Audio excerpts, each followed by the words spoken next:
શાહે કરેલા ગાંધીજીના અપમાનજનક નિવેદન પર કોંગ્રેસે વિરોધ પ્રદર્શનનું શસ્ત્ર ઉગામ્યું છે।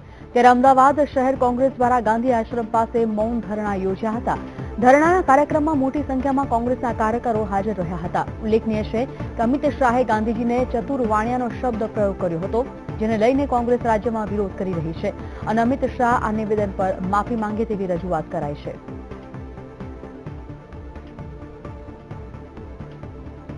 વીટીવી સંવાદદાતા મેહુલ દુધરેજા જોડાઈ ગયા છે। મેહુલ, અમિત શાહની એક ટિપ્પણી પર કોંગ્રેસનો વિરોધ અત્યારે ચરમસીમાએ હોય તેવું લાગી રહ્યું છે, શું છે સ્થિતિ?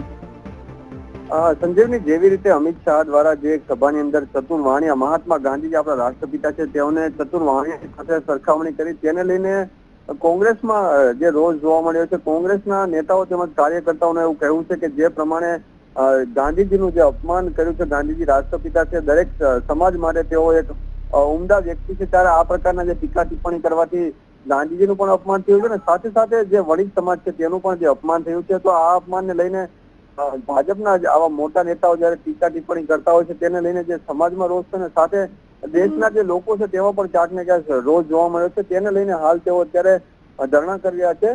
ગાંધી આશ્રમ ખાતે મોટી સંખ્યામાં જે કોંગ્રેસી નેતાઓ તેમજ કાર્યકર્તાઓ અત્યારે મૌન ધરણાઓ પર બેઠા છે અને તેઓની માંગ છે કે અમિત શાહ જે ગાંધીજી ઉપર જે કરેલી ટિપ્પણી ઉપર જાહેરમાં માફી માંગે।